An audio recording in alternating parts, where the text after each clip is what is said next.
gàmmu 2022 bokk na ci di gën a fes li sénégalais yi di waxtaane ci télé yeeg ci réseaux sociaux yi ku wax gàmmu nag wax mbooloo mu takku nag jóge fu nekk ci réew mi dem mu tëlee bërëb yi nga xamante ne moom lañu faral di nemmeeku gàmmu yi fa muy amee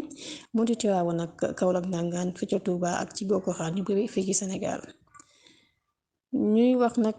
tamit nag ci fi ba tey ci wàllu gàmmu gi ñu ngi nemmeeku tamit ñi nga xamante ne mooy teewaayu ñi nga xamante ne ñoo fare ci nguur gi ak ñi ca kujje ga ndax tak seen présence foofu nag tey jii nit ñi gis nañ ko fa.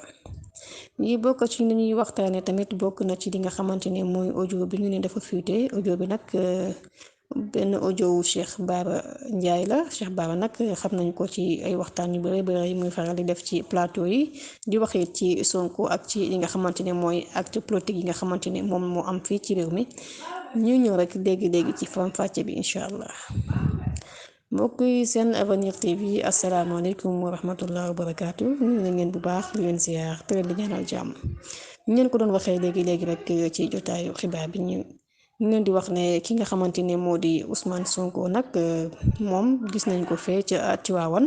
Tiwaawan nag ànd na fa ak délégation bi nga xamante ne moo ko gunge woon gis nañ fa ki nga xamante ne mooy Khalifa Sall Aïda Mbodj ak ki nga xam ne mooy Déthié Fall ñoom nag demoon nañu seeti ki nga xamante ne moo di Serigne Maodo Sy ibnu Serigne Abdoul Aziz Sy Dabakh moom nag jotal na fa am ak waxtaan boo xam ne nag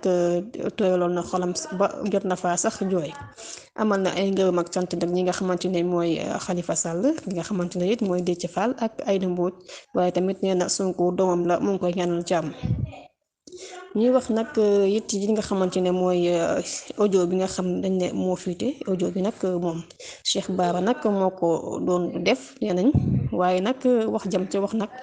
moo xaw a nag suscité ay polémique ndax nag patriote yi ñu ngi ciy waxtaane boobu ba léegi ñu naan am na wala amul audio bu ñu monté la wala bu ñu monté wul la en tout cas lu ci mënti doon xanaa ki nga xam ne mooy nday mi liggéey di Cheikh Bara xanaa dina ci ñëw incha allah indi ci ay leeral.